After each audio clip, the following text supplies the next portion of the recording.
Okay, we're going to try to do this again.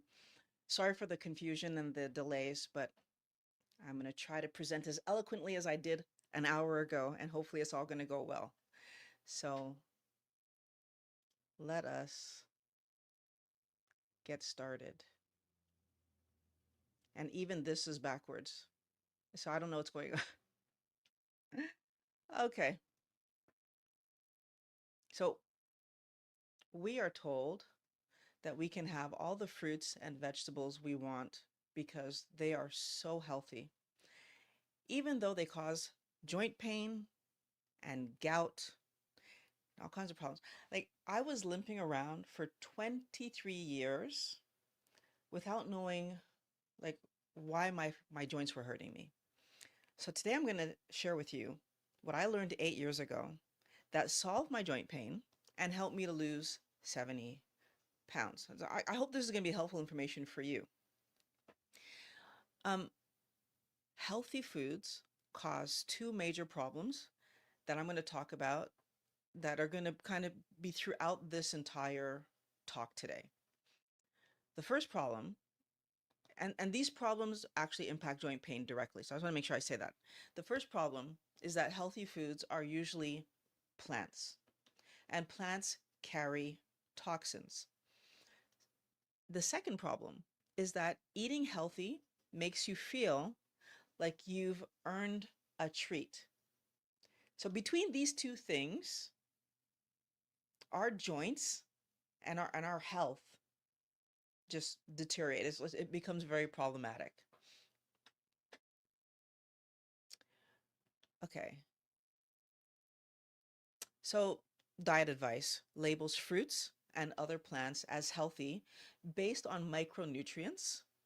So those are the vitamins and the minerals that are in the foods that we actually have a very difficult, mostly, we just actually, I won't even say have a difficult time. We mostly cannot access a lot of the micronutrients and in our plant foods because of the anti-nutrients that are in fruits and vegetables. So when they tell us that these things are healthy, it brings up a whole new question mark, right? Because are they just healthy? Well, no, because what anti-nutrients actually do is they block our body's ability not only to get the vitamins, minerals, whatever out of the food, but some of these plant foods have toxins, like straightforward toxins that harm our bodies, that people react to. So, one of the reactions we're going to talk about today are allergies. People are actually allergic to fruit. So, think about like apples. 2% of the population are allergic to apples. The thing that's the most common fruit that you would put in your kid's lunchbox. 7.9% are allergic to peaches. Again, something that we put in our kids' lunchboxes. When we talk about vegetables, carrots, celery, and nightshades are the vegetable that most people react to. And can I just point out that nightshades, um, like they I now know that they just destroyed my health. Most of my joint pain I now realize was because of tomatoes and paprika and just the way that in the Caribbean we spice our food. I was having tomato some I was having and potatoes were in like a lot. I was having some kind of nightshade regularly. This idea of healthy implies that all fruits and vegetables are equally beneficial, but the allergic reactions that we have can be something as simple as a mild itchy lip or internal mouth itch. Like you could just have a little bit of itchiness all the way through to anaphylaxis, right? Where you have swollen airways and just like life-threatening anaphylaxis. Our allergic reaction can be anything on that kind of a spectrum.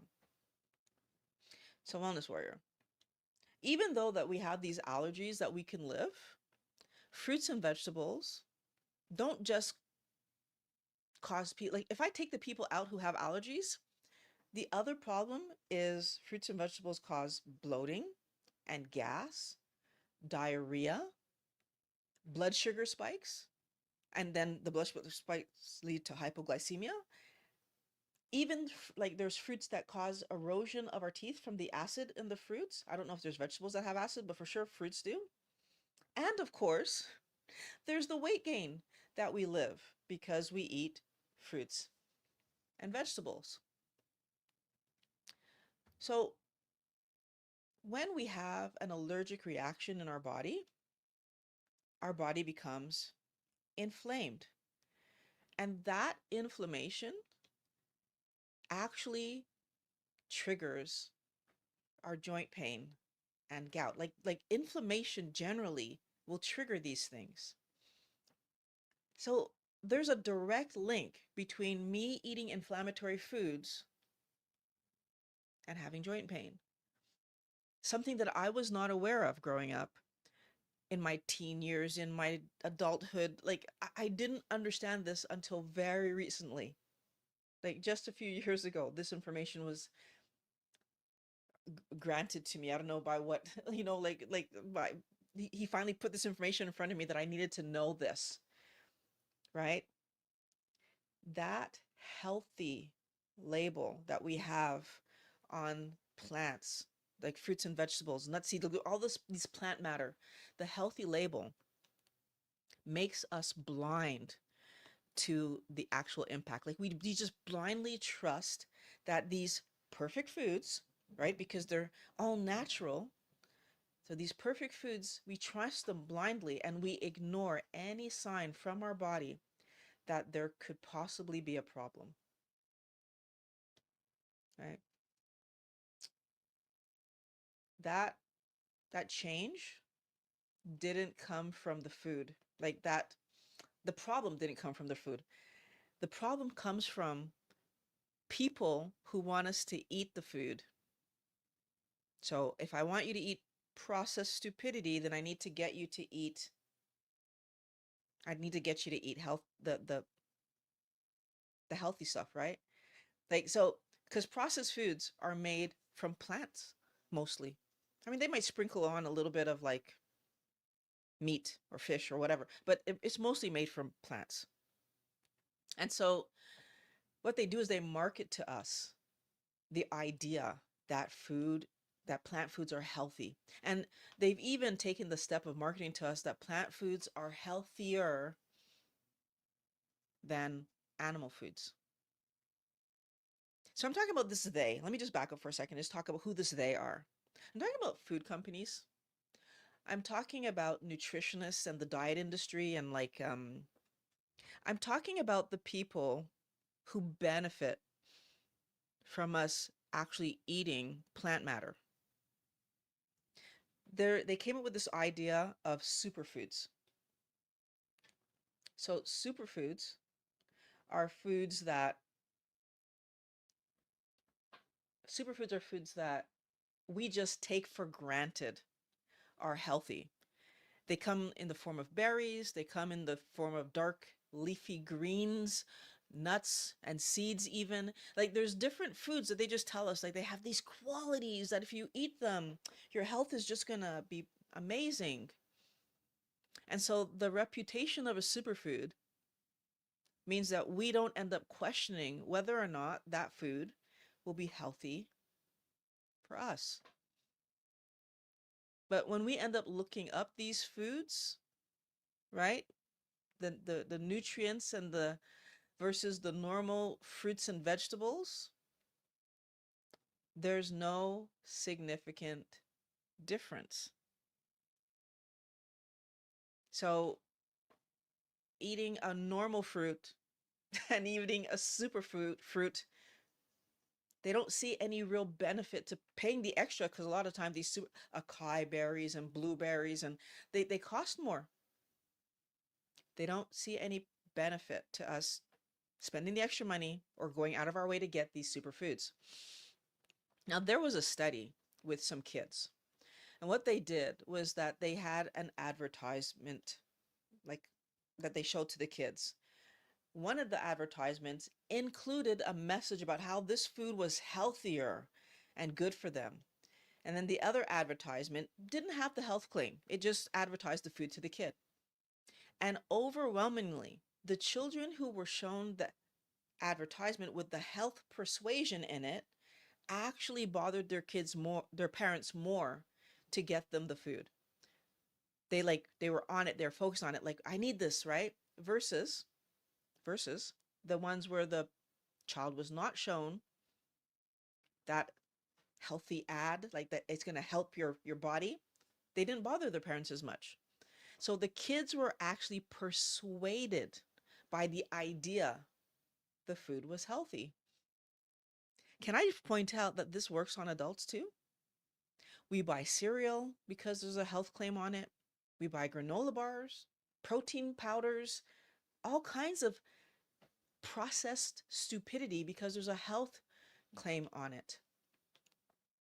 Even if that food, I now know today, isn't healthy. Eating healthy, another big issue that we have is that eating healthy is seen as a chore, right? It used to be that eating healthy was a sign that you were rich, right? You had the income, you had the money to be able to afford to eat healthy food every single day on repeat. That was seen as some kind of amazing feat. But today, for lots of reasons that I'm going to talk about, we prize eating fast food over eating a healthy meal. We drink as a way to reward ourselves for doing good stuff or to celebrate stuff, right? We prioritize snacking rather than just go make a meal. Go snack on something. And I need us all to understand that a lot of this is coming back to this idea that uh, that things should be convenient. So I want to back up a bit. Like, we've been made to believe that eating healthy is a chore. And by making us believe that eating healthy is a chore, what they're really getting us to believe is that life should be easy. Whatever I want, I should get, and I shouldn't have to work for anything. And being upset, I should never be upset. Nothing in my life should go wrong. Like this live stream that I'm doing right now for the second time. I'm doing it for the second time because I messed up at the beginning. A lot of people would have lived this experience and said, okay, that's it. I guess I'm not live streaming today. No, I'm back because I have an important message to give you. And giving you this message isn't easy. I mean, today especially, giving you this message isn't easy, but it's the right thing to do.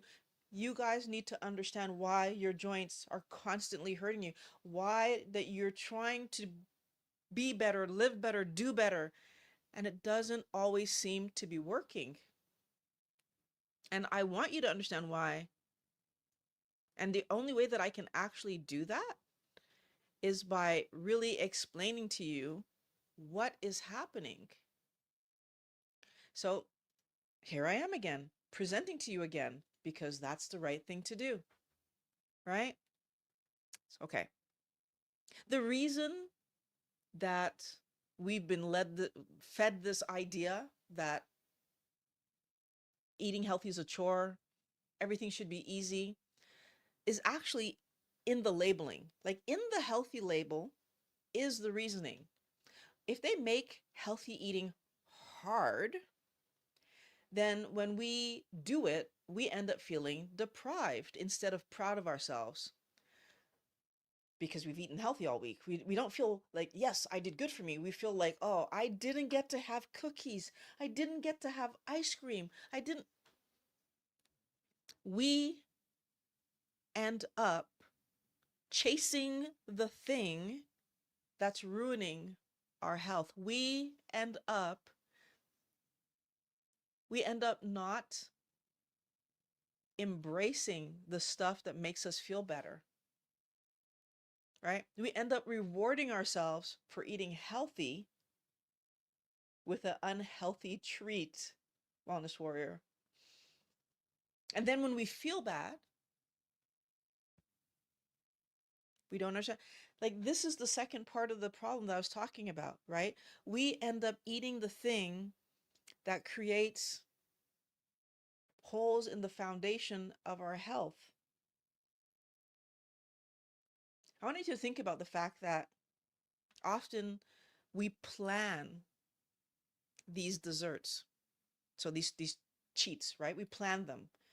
Oh, like, once a week I can have some ice cream, or maybe we even plan to have twice a month that we'll have pizza for supper. But then what we don't realize is that these planned excuses to eat off plan end up creeping up on us.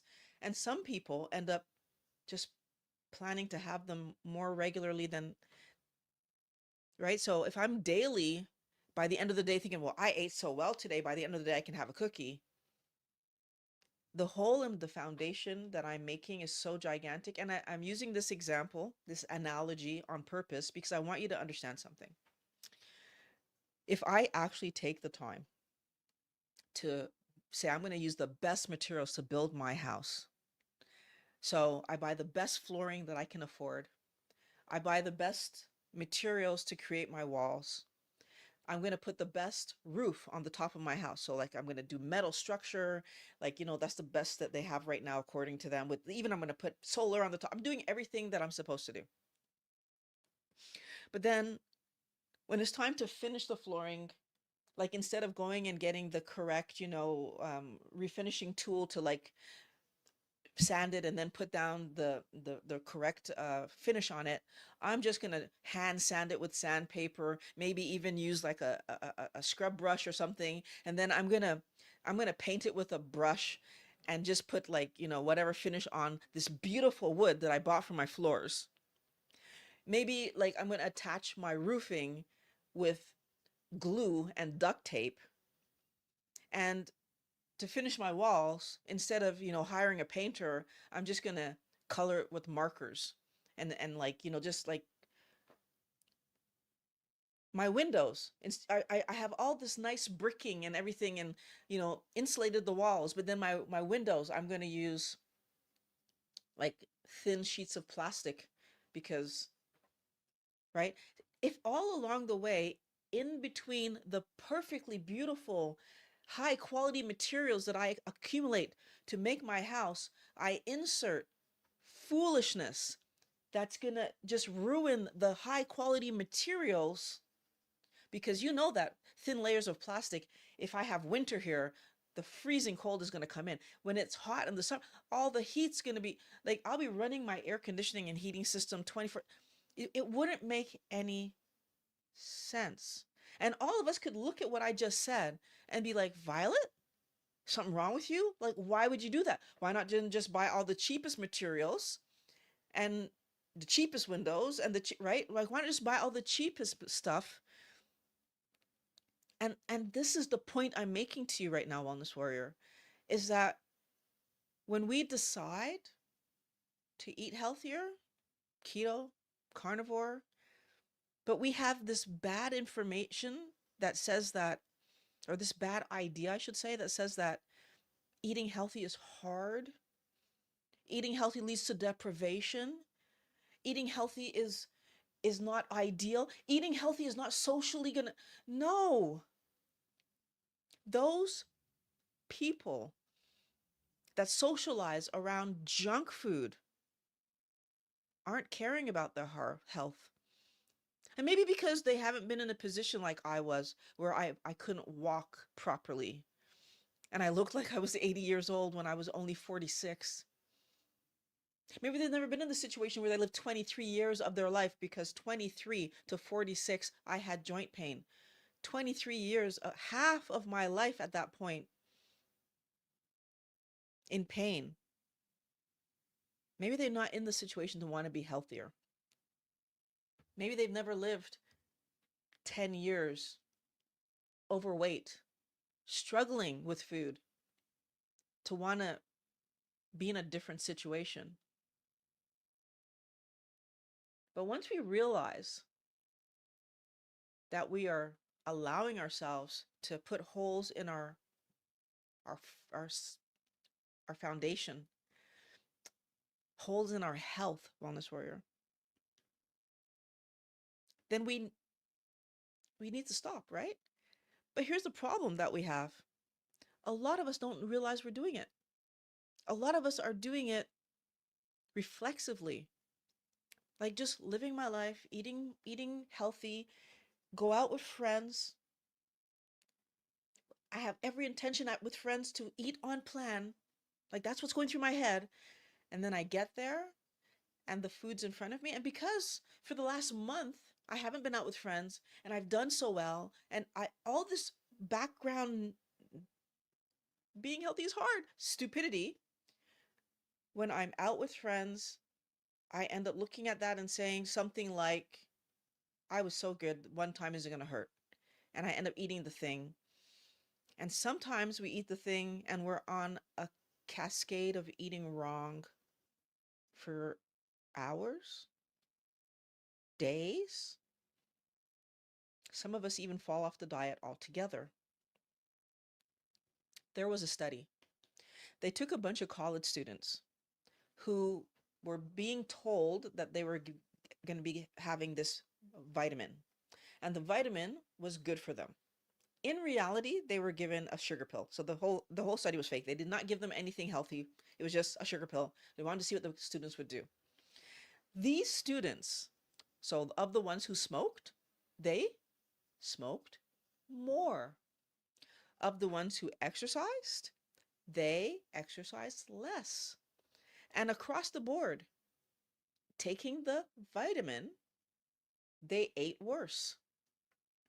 So what is this showing us? When we think that we've already done the healthy thing, we put ourselves in a position that we can slack off. Like we've been conditioned to believe that we can slack off because we did something good for us. I did something good here. I don't have to do the good thing here. It doesn't make any sense. It makes zero sense. We all know that if we want to keep our muscles, we need to keep going to the gym. But yet, how many of us will start a diet, get to goal weight, and then be like, yes, I got to goal weight. I don't have to do this anymore. Of course we do. If we want to keep the benefit of being healthy, we need to actually continue to eat healthy. That's the only way we keep the benefit. And again, this is stuff that I know that logically we know, but when it comes to dieting, because of this background data point that no, eating healthy is hard. That one, you know, I was today, sorry, not today, this past weekend in a meeting, so in a course where they were talking about healthy eating and how amazing healthy eating is for our good health. And so I decided to put my hand up and talk in the meeting and say, yeah, I'm carnivore. And the person giving the instruction absolutely knew what carnivore was, knew what keto was. Actually, a lot of what they were saying were keto and carnivore principles, etc. Beautiful. I was so happy to be in this course until I said what I said. And then they said, yeah, Violet, not everybody could do such a restrictive diet or something like that. Something along those lines. They called what I was doing restrictive. And I had to correct them. It's like, it's not restrictive. I do this willingly, happily, easily. I feel like I eat more than I have ever eaten in my life. And I am happy with what I don't feel restricted at all. I felt restricted when I was eating all the stuff that I was eating and couldn't walk around. I was eating all the stuff that I couldn't buy clothes in the size that I wanted to buy them. I couldn't buy clothes that I wanted to buy because it never went up to my size. I felt restricted when I was living in a body that couldn't do what I wanted to do. I want to pull this back. And I want to bring it back to the point that I'm trying to make today so you can understand how what I'm talking about impacts our joints. So, plant foods carry both oxalates and fructose. Those are two different kinds of toxins that impact our body. And yes, I'm calling fructose a toxin. I'll explain why in a minute, but I want to start with oxalates. Most people, or at least, okay, I shouldn't say most, but I didn't know what an oxalate was until I started this keto journey. Oxalates are a toxin that are in most plants. Most. It's hard to find a plant that doesn't have oxalates in it to some degree. So, when we improve our health on a keto diet, we end up removing so much plant foods that we just naturally decrease the amount of oxalates coming in.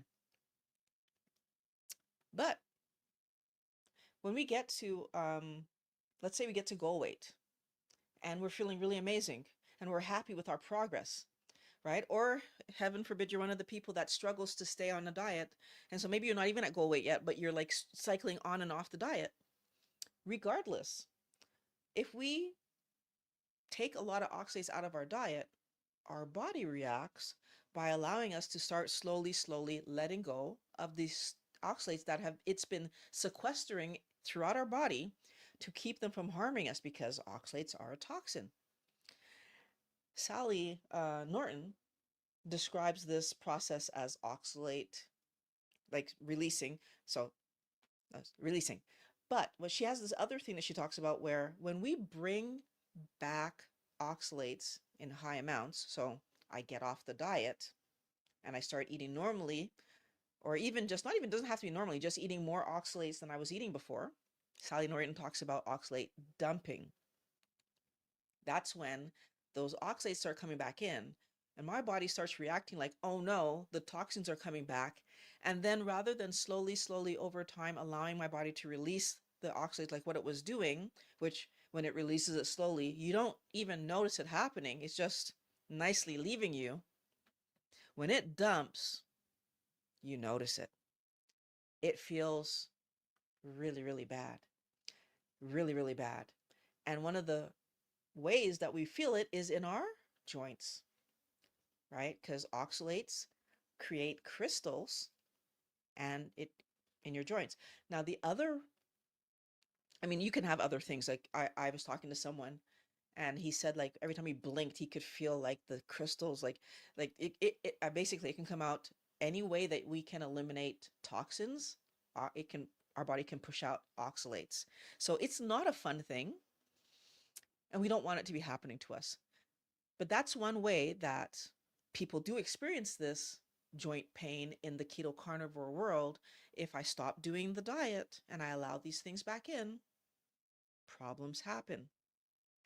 Now, the other toxin that I want to talk about, and there's more than these two toxins in plant matter, by the way. I'm picking these two because I have something to say about these two, because these two have a huge impact on in our lifestyle, how joint pain keeps getting expressed and why we walk around in pain all the time or on and off. So fructose, the other toxin in plant matter, that's the sugar in fruits and vegetables. So as we discussed in Thursday's video, when our liver processes fructose beyond 5 grams, and so I say beyond 5 grams because if we eat only 5 grams of fructose, our liver, nope, our intestines will filter it out and our liver doesn't have to deal with it. But when we eat more than 5 grams of anything, when we eat more than 5 grams of fructose, so I want to say anything containing fructose, then our body, our liver, now has to process it. When our liver processes fructose, it releases uric acid. Uric acid is something else that can get deposited in our joints, causing joint pain. Now, joint pain from gout usually is associated with uric acid. That's the one we talk about the most. So when we see people, and I'm one of those people, talk about how they're going to be good, and instead of having, in my case, instead of having chocolate, they're going to have fruit as their snack. The problem is still happening. Like, I'm still gaining weight because fruit causes, so again, weight gain, maybe from allergies, but also just weight, right?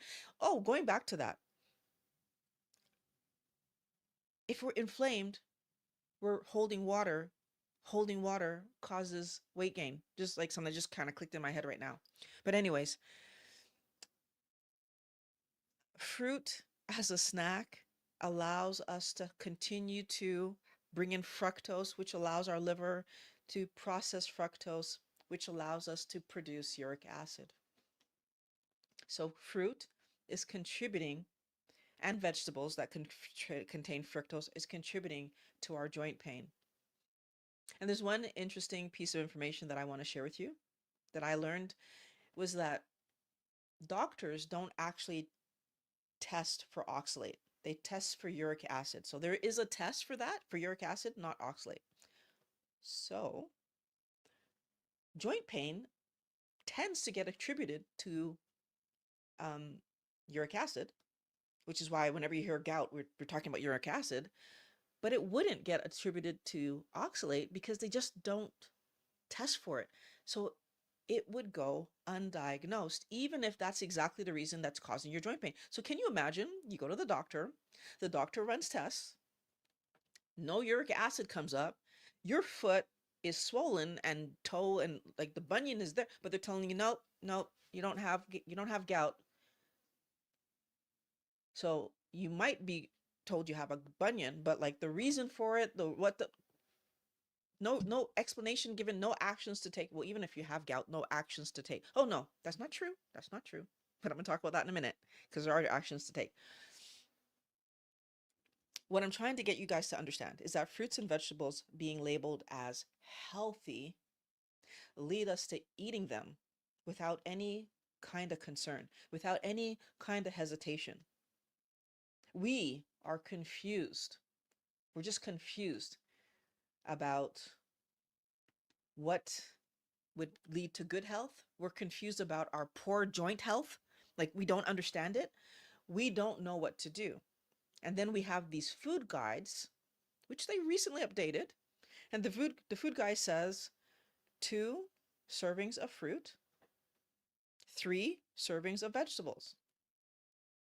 Now, if you keep reading, it also says eat a wide variety of whole, colorful, nutrient dense vegetables and fruit in its original form, prioritizing freshness and minimal processing.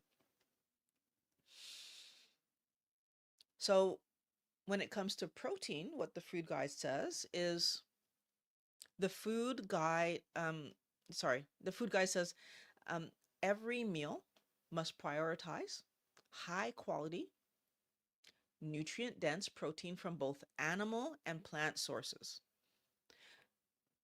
paired with healthy fats from whole foods such as eggs, seafood, meats, love that, full fat dairy, okay, nuts, seeds, olives, and avocados.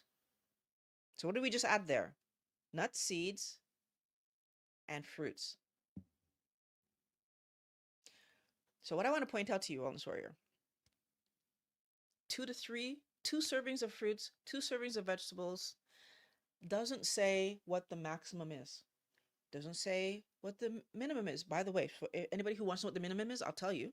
Since our body makes all the carbohydrates that it needs, since our body extracts micronutrients from meat, because meat has everything a human body needs, fish has everything a human body needs, poultry has everything a human body needs, eggs is the perfect food, therefore has everything a human body needs. We don't actually need to eat any vegetation. So the minimum that we could actually eat is 0. But they don't give us a maximum, which means that what they've now done by telling us that when you're eating fruit, You need to eat a wide variety of whole, colorful, nutrient dense vegetables and fruits.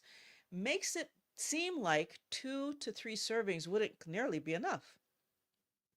Tell me if you heard that the way that I heard it, because that's what I heard in my head. If I need to eat nutrient dense, like the way that that's worded, how could 2 to 3 servings be enough? If I can get my if I can get my protein needs met by both animal and plant sources, again, aren't you encouraging me to eat more plants? Will I get my will my 2 to 3 servings be enough?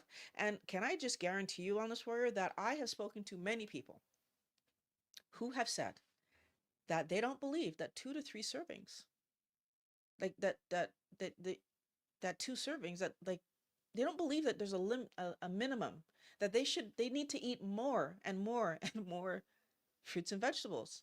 They don't think they eat enough fruits and vegetables, even though fruits, vegetables, nuts, seeds, legumes, grains, they probably eat too much because our body needs absolutely how much? None of them. As you can see from the language that the food guide is using, it's encouraging eating plant foods. It continues to encourage this eating of plant foods, even though our bodies do not respond well to them. There's no upper limit placed on eating plant matter, fruits, vegetables, nuts. There's no upper limit placed.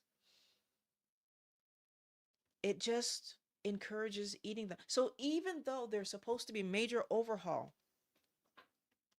of the nutrition guidelines, their wording still leaves us feeling a strong push towards eating these things. Now, I didn't go into detail, and I don't plan to go into detail here today about nuts, seeds, and grains.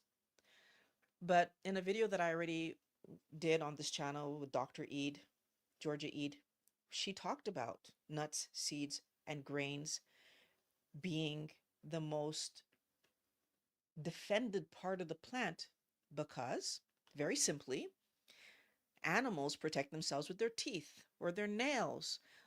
Animals protect themselves by running away. Plants can't do those things. They can be spiky, and so therefore they can protect themselves by making eating them uncomfortable, touching them uncomfortable.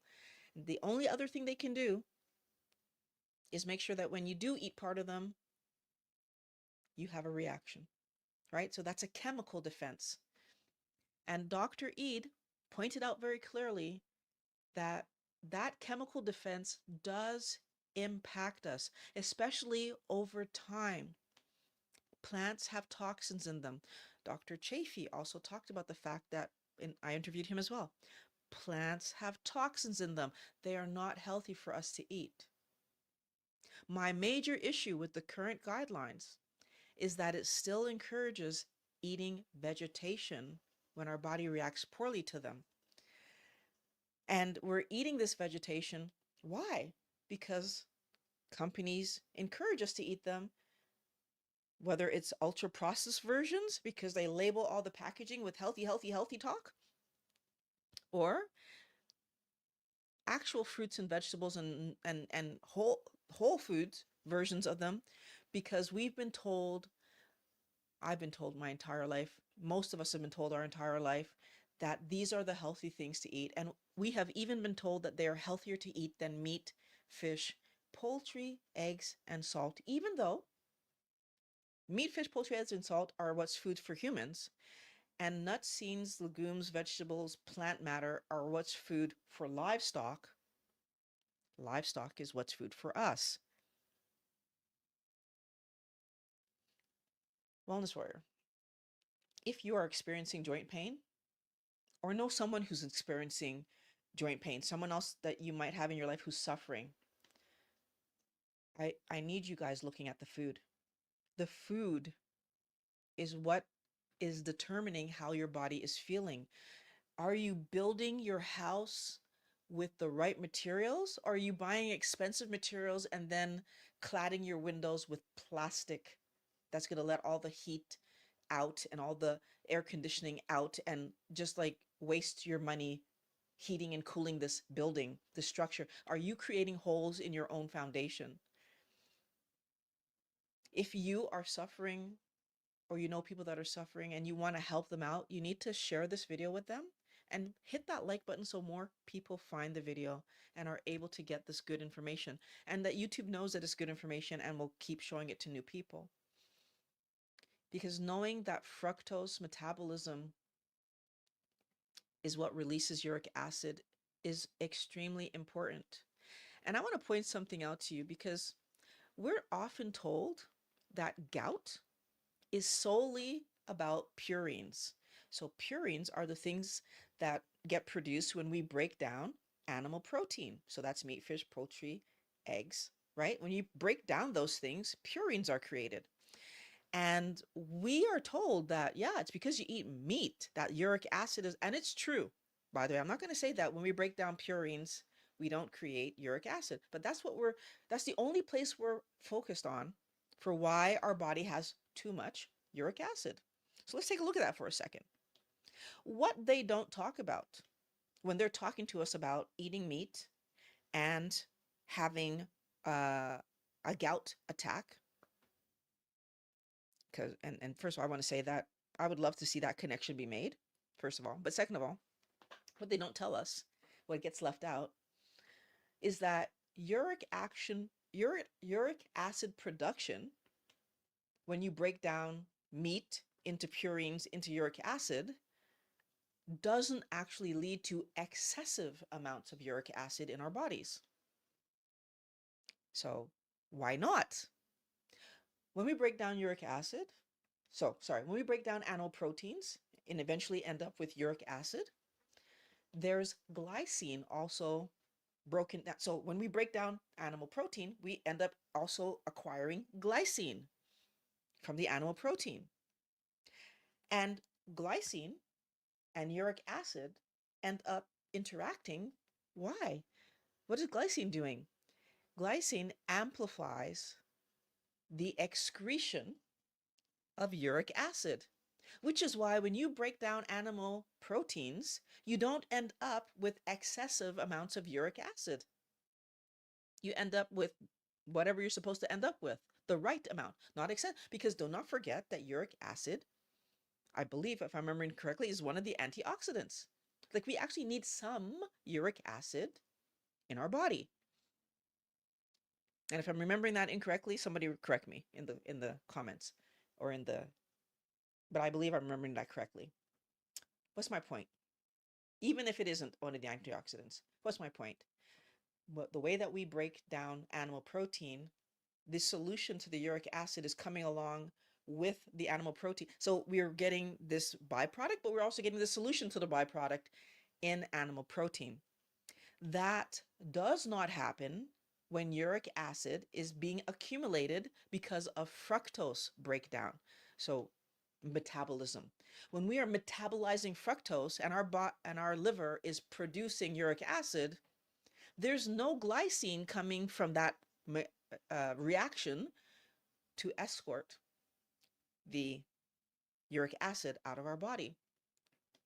That's a problem, because, of course, we're going to be overloaded at that point. And especially since there's no limit on how much fruit we can eat, we can be eating fruit and vegetables throughout the day, and therefore accumulating uric acid throughout the day. And I've watched a lot of people when I worked in the company that I worked for, like how much fruit and vegetables they would be eating. And again, I noticed it because I hated fruit. I honestly, I was envious of them. How are you able to eat all this healthy stuff? That drives me nuts. Not realizing, because I didn't realize I didn't want to be eating that. Anything that has fructose in it is contributing to this problem that we're talking about, Wellness Warrior. Right? You are going to be accumulating excessive amounts of uric acid, which is going to lead to inflammation and cause joint pain.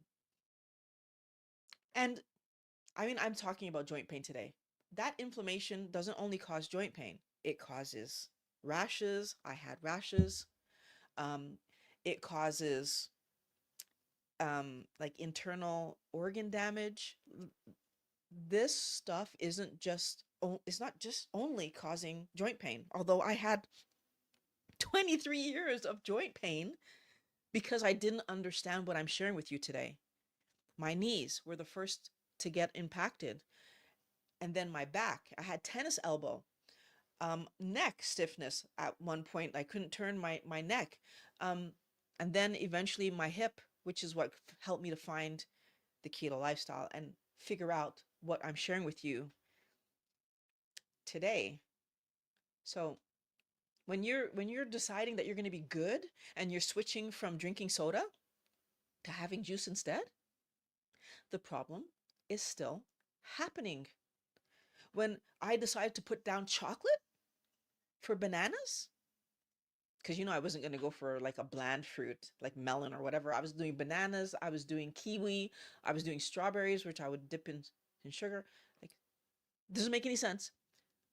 The problem was still happening.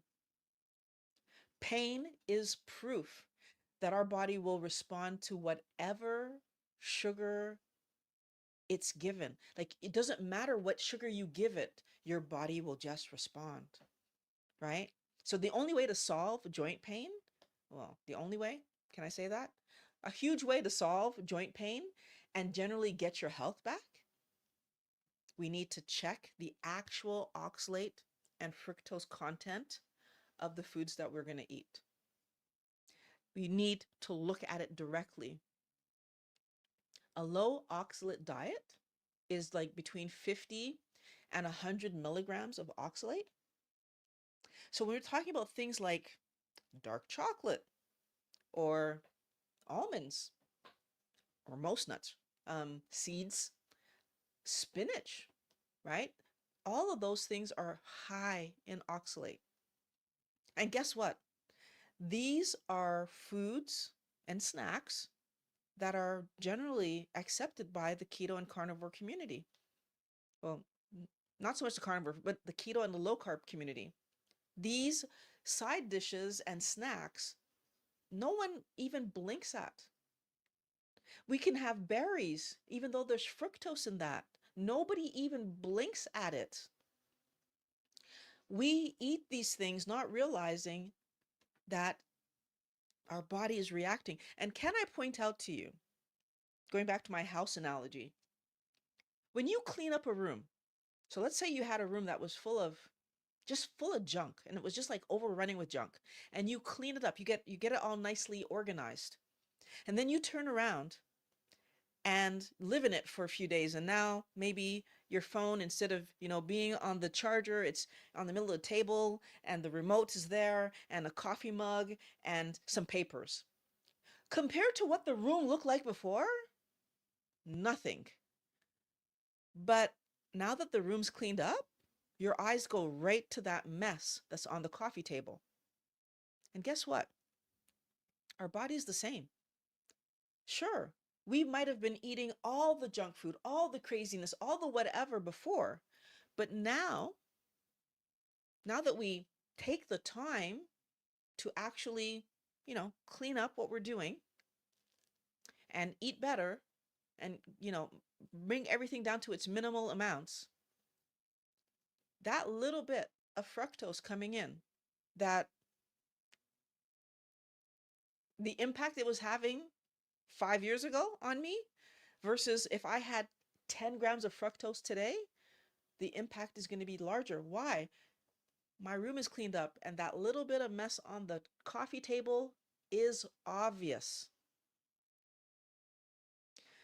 My point is that we've been told forever that these healthy foods are healthy, even though these foods have been contributing to our joint pain for so long, and we had no idea. No idea.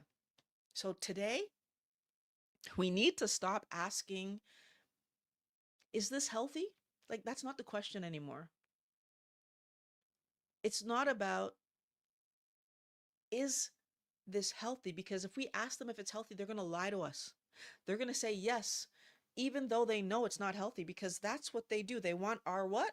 They want our money.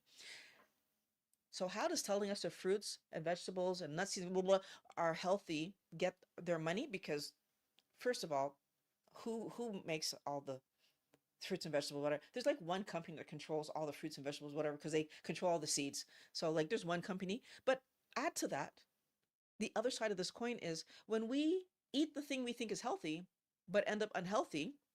What happened to Violet? I was in front of doctors. How often they make money from that? What happened to Violet? I was in taking chiropractic appointments.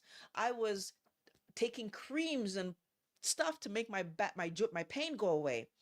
I tried a few medications, they didn't work, but I did try them.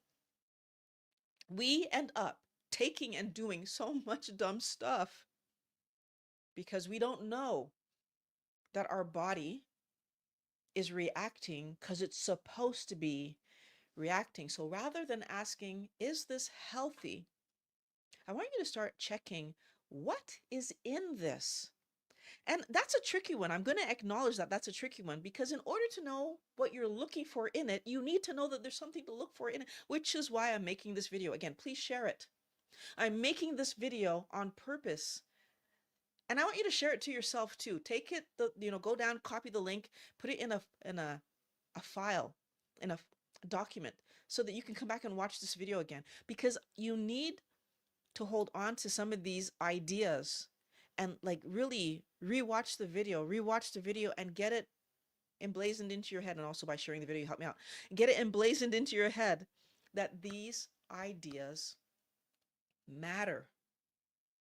And I can't change them if I don't think about them. And the only way for me to think about them is to touch the idea every once in a while. Like I go back and watch doctors' videos where they said things. Why? Because I want to remind myself. It's part of the reason sometimes you'll notice that like every time I watch a video and it reminds me something, I'm going to put that clip in again because that's such a foundational part of why I do and think about my diet the way I do and think about my diet. When we actually pay attention to our body and end up reacting to the signals that our body is giving us, that is when we win, Wellness Warrior. Because instead of just believing them that if I eat this, I'm going to feel better, even though I'm eating it and I feel horrible, and I keep eating it and I keep feeling horrible, and I eat this new superfood and I feel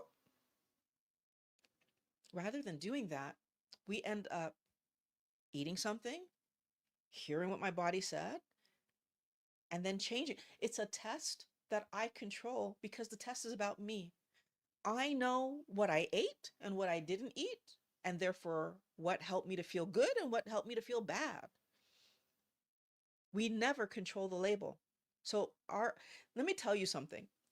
That label that we are so relying on to give us data points about what's healthy and not healthy, the marketing on the packaging that we're relying on, they write ingredients in a way for us not to know what they're talking about on purpose. They do it on purpose. They don't want us to know that fruit, whatever, is the sugar from the fruit. They don't want us to know that, you know,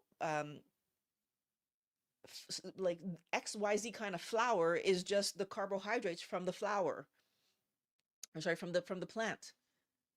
They don't want us to know that they are looking for every single way to put more carbohydrates, carbohydrate, sugar, two words for the same stuff. They're looking for more than and every single kind of way to put more sugar, carbohydrates into our foods because the right combination of salt, sugar, and fat gets us to chase, and therefore we overeat, and therefore they make more money. They don't want us to know that because if we knew that, we would stop buying their garbage. We would stop eating fruit that we don't need because the amount of fruits and vegetables and nuts, seeds, legumes, that we need to eat is zero because our bodies are energized and built from animal proteins and fats. This is what I needed you to understand about why your joints hurt. Because once you understand it, you can make real changes. But we need to understand, and this is like two little things but they're so huge because every single fruit and vegetable, or almost every fruit and vegetable, has fructose. Almost every plant, now we're just going across the board, has oxalate. These two things impact our joint pain so much. And oxalate isn't even brought to us as an idea. And the origin of uric acid isn't told to us is coming from fructose. So in this one story that this one idea that I'm giving you right now, Wellness Warrior, I want you to see where the two huge driving factors of our joint pain, which I also found out that you don't have to have dumping for people to have joint pain from oxalates. Like some people just eat so much vegetation that their body can't hide the oxalate in them in places that doesn't hurt anymore, and starts having to put it in places where so it's and we're unaware. Well, now you know. What are you going to do moving forward to make sure that this joint pain problem that you might be living, or someone that you know is living, like, how are you going to make sure that you keep your body safe, first of all? And what are you going to do in the future when you're in these situations where you're faced with a decision to make about, am I eating on plan or not? Because that's the other part of this, right? Eating healthy is hard. No, it's not. It really isn't. I eat healthy every day because I like eating healthy. I eat healthy every day because I like feeling good. And feeling good means that I enjoy eating healthy, and my foods taste amazing. That's another thing, is that we think that we need spices and this and that and whatever to make our food taste good. That's not reality. All we need to do is eat real food on repeat long enough for our mouth, so our taste buds to adjust, so that real food on repeat tastes good. Think about your pets, right? I don't spice my cat's meat, fish, or poultry that it eats. I just give it the meat, fish, poultry, just like that. It eats it, and it's happy to eat it every time. We need to stop allowing their marketing to impact our behavior and start acting out of what's best for our health. If you guys have questions, this is the time to ask the questions. I'm going to answer as many as I possibly can. Again, I want to apologize for this morning. Even right now, I'm looking at the live stream, and I can see that on my main channel, it's vertical, which I didn't, when I quickly re-uploaded the live stream information, I guess I didn't validate that it was, yeah. So I appreciate everybody who came back to watch. And if you have questions, this is your opportunity. If there are no questions and I was absolutely clear, then that's terrific too. I'm fine either way. But I want to just say thank you again for letting me come on and speak to you again, second round too. And yeah, I hope that this was helpful. Pat, hello. And I also want to say thank you to all the people that were in the previous live stream who were like screaming at me that the sound wasn't working. Like so let me just tell you why I didn't notice it. Russell, I'm glad that you came back, because I know you were one of the people from the earlier information. You were one of the earlier people, and I'm still happy that I was able to present this information that you wanted to hear. The reason that I didn't notice is that I try not to let myself get distracted by watching, like, how many people are on, or like how many comments am I getting. Like, I want to start off by giving you guys good information and allowing you to hear the information, so that if you have questions, you have you know what you're asking me questions about. And so, like, I noticed, because I've tried to do it before, where I'm kind of interacting with comments and then I'm trying to give you the good information. I lose track of what I'm talking about, and I don't always I don't always present the information as coherently as I can. And I really do want to try to get it presented like the best possible way for you to benefit from it. And that's basically the reason that normally I will just present the information and then come to my comments. So that's why I didn't notice when people were screaming at me that there was no audio. But I will tell you, moving forward, I'm going to be checking to see if I have audio. That's this is it's not fun to not have audio and have to redo it. I don't even, I mean, I'm hard on myself, but I feel like I presented it so much better the first time than I did the second time.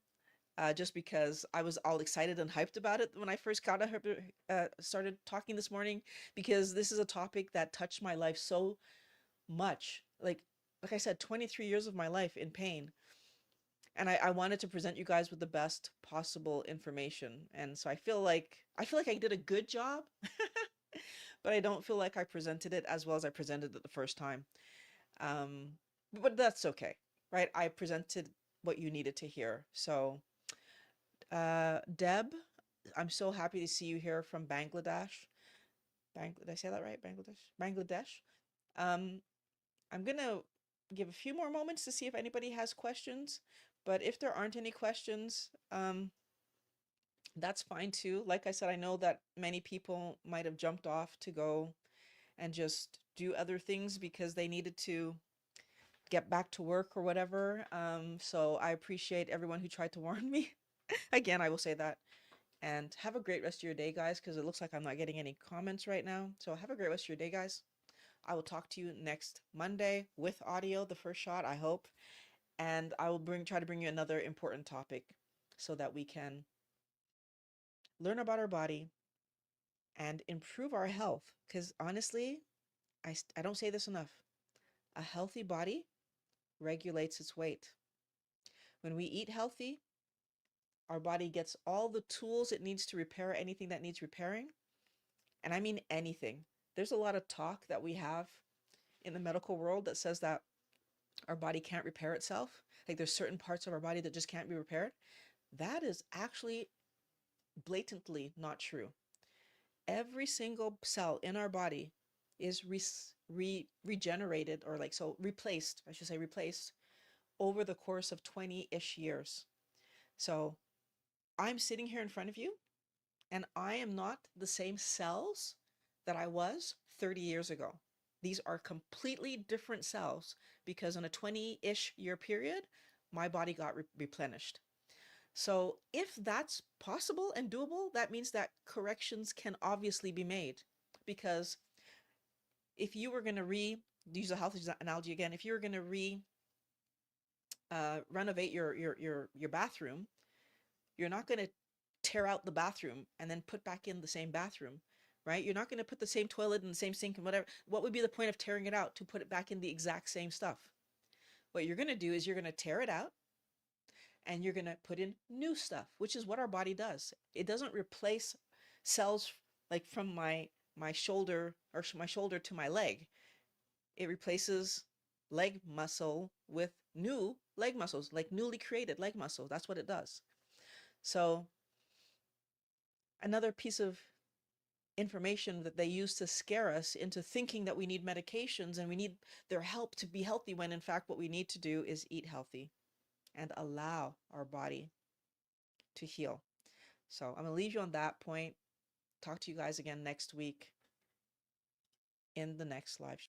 Today's video is brought to you by my keto consultations. You know how to do keto, but you're having trouble just sticking with it? Book a consultation with me and we're going to get you back on track. The link is in the description.